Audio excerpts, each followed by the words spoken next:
morning. My name is Tyler Glaze, and I'm the hearing officer in today's proceedings. This hearing is being recorded to maintain a permanent record. Today is December 15th, 2020. The time is approximately 9:31 a.m. Julia Heyer is connecting remotely, and Laura Burns is in the main conference room of the State Building Codes Division office at 1535 Edgewater Street Northwest, Salem, Oregon. Laura, can you please confirm whether anyone else is present for this hearing at 1535 Edgewater Street Northwest, Salem, Oregon?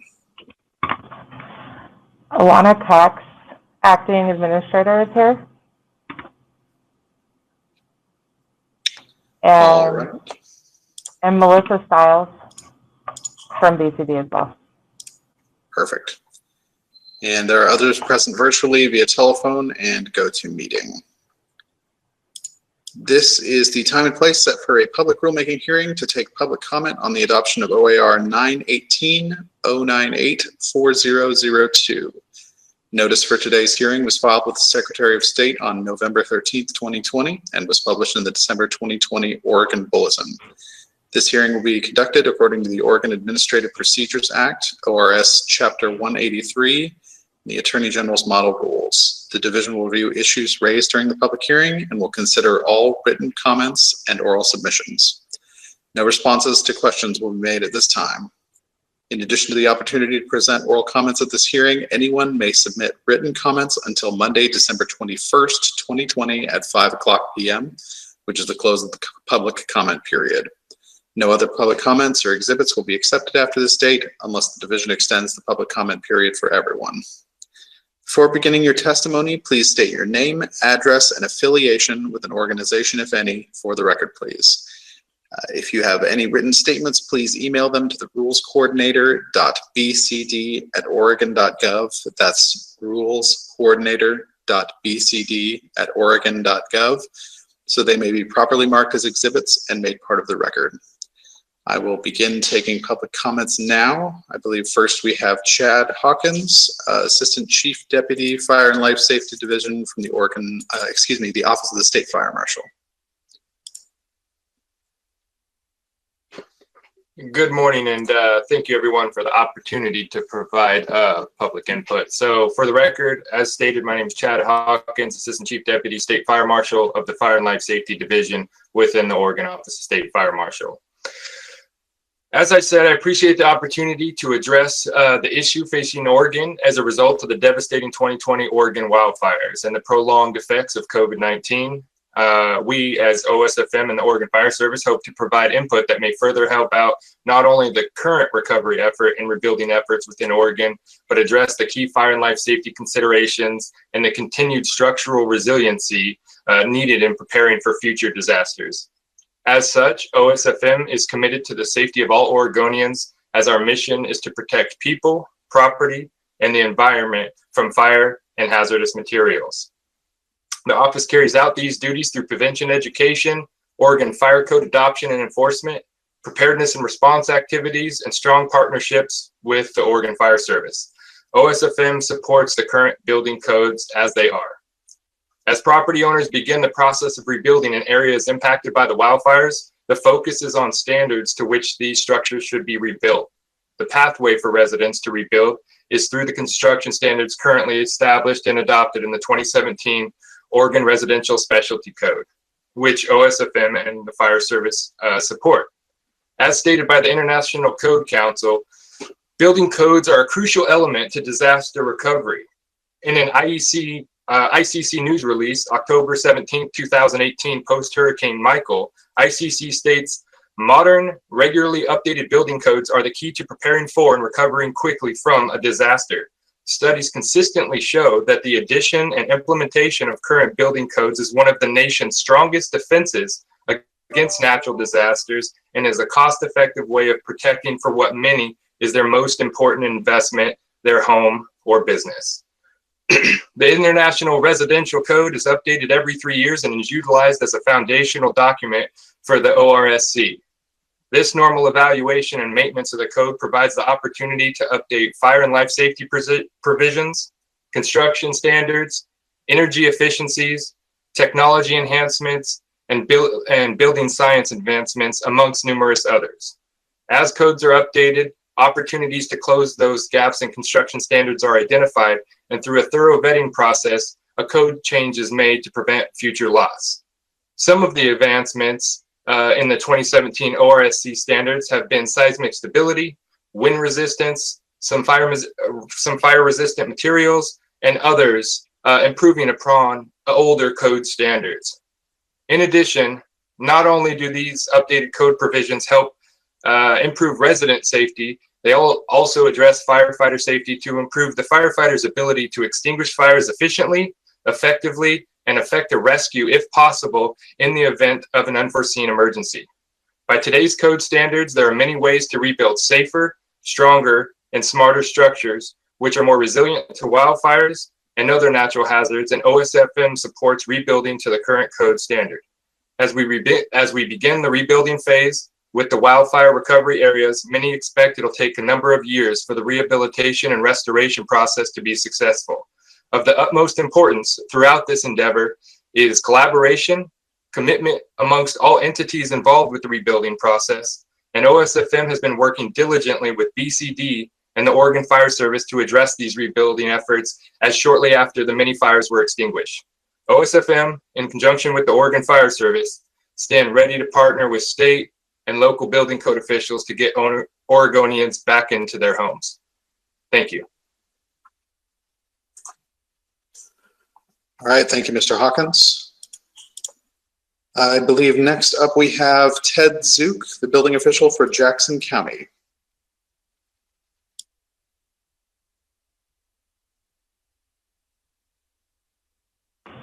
He's having connection issues, so can we move to the next one and then get him afterwards?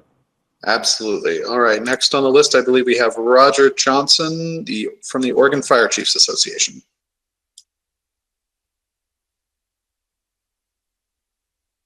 Good morning, and thank you for the opportunity to provide testimony today. I am Roger Johnson. I'm the Fire Chief for Sisters Camp Sherman Fire District, and I'm representing the Oregon Fire Chiefs Association today. The Oregon Fire Chiefs Association represents more than 300 fire departments throughout Oregon, including the communities impacted by the historic wildfires this year. Oregon's fire departments were first on the front lines of these devastating fires and remain on the front lines in their respective communities today. Oregon fire departments are all hazard response organizations. While fire and medical emergencies account for the majority of requests for service, Oregon's fire departments are also first to be called when severe storms damage buildings or injure people. Oregon's fire departments will also be the first to respond to the devastating damage caused by the next Cascadia subduction zone earthquake. As a result of the unique challenges and responsibilities Oregon fire departments face, we are concerned about the possible adoption of OAR 918-098-4002. The Oregon Fire Chiefs Association supports elements of OAR 918-098-4002, including the ability for local building officials to approve employees to perform inspections and review plans beyond the scope of work for their code certification. The Oregon Fire Chiefs Association does not support allowing building officials to use the 2000 Oregon Residential Specialty Code for residential repairs in response to the 2020 wildfires for the following reasons. Number one, using a 20-year-old building code for repairing fire-damaged buildings would place future residents at risk of other natural disasters. Number two, the current building code includes increased safety requirements for wind and seismic risks. Number three, having a patchwork of building code implementation across the state would be problematic, as natural disasters don't cleanly lie within one political subdivision or another. This likely would result in people adjacent to one another being required to rebuild to different safety standards. Number four, the local adoption process across Oregon's 36 counties could create barriers for impacted residents.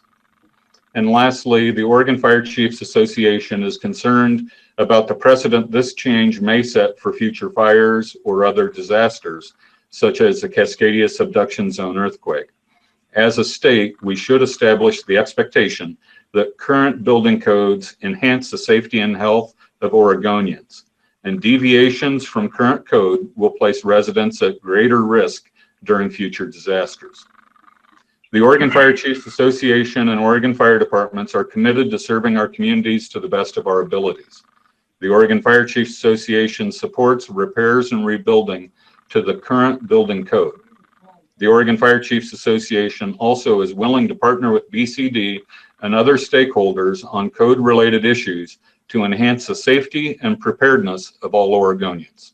Thank you. Thank you, Mr. Johnson. And were we able to get Ted Zook connected? I'm here. Can you hear me? Yes, I can hear you. Ted Zook, building official of Jackson County, please proceed with your testimony. Thank you for having me. And this was last minute, and I was having connection problems, so I'll excuse the old-fashioned phone system to give my testimony. I didn't prepare anything written, so I'd just like to touch on a few points that I heard. And first, I have to say this is kind of awkward because usually always on the same page with the fire folks. But in this particular instance, in Jackson County, between the Alameda and South Open Chain fires, we lost almost 2,500 structures. Most of those structures were in manufactured home parks. The vast majority of them were, which doesn't follow the Oregon Residential Specialty Code. That's a different standard, and those are HUD standards. And the biggest issue we're going to have with those is actually floodplain, not fire. To touch on the fire hardening of residences, I would agree there is a need for that in some areas. South Open Chain Fire, which was a rural area, would be a good candidate for that. When we had the fires come through the cities of Talent and Phoenix and unincorporated Jackson County, the fires were being fanned by winds that were, I believe, up to 40 miles an hour. And it was really radiant heat that was catching one building on fire to the next. Fire hardening in that situation, I'm not a fire scientist or fire engineer, but it did not seem like it would have really helped in this matter. As far as going back to the 2000 code, this is something that BCD has done before. They did it with the flooding that happened earlier this year in February for the eastern Oregon counties. There were no issues out there. As far as the seismic upgrades, that's probably one of the bigger things that is costing builders more money, and we want to get people back in their houses. I'm all for they need to be safe. You know, that's why we're saying that things that are in the code today, such as the carbon monoxide detectors, all that kind of stuff still needs to be in there, those kind of safety items. Just asking for the code to be optional. A couple points on that. There would be some discrepancies. One house would be built to today's code, and the other one may be possibly built to 2000 code. That said, most of these residences were also built before codes. So going to 2000 code is a step up from what they were built to. If we were to let them be built to whatever the code was at the time, there was no code. So moving up to the 2000 standard is moving up. Does give some cost savings on the things like the seismic and energy. But that said, you know, they still would have Class A or B roofs, you know, with spark arresters on their chimneys, those kind of items. A lot of that is not much different, even though it's 20 years ago, than today's code. The only thing that would make the difference is if R327.4 was actually adopted statewide and all buildings would have hardening. We already have a patchwork now where one jurisdiction may apply that standard and another jurisdiction doesn't. I guess I'll just close with, I do believe going to the 2000 code is a step up. and it's not that big of a giveaway. And I have to apologize to my fire brethren folks out there. Usually we're usually on the same page on this, but seeing the devastation, you know, 2 cities where a third of them was lost, getting people building quickly again is really the priority. I don't believe that the safety is being compromised that much on it, so I'll leave it at that. Thank you. Thank you, Mr. Zook. Do we have anyone else on the GoToMeeting or on the phone to provide public comment?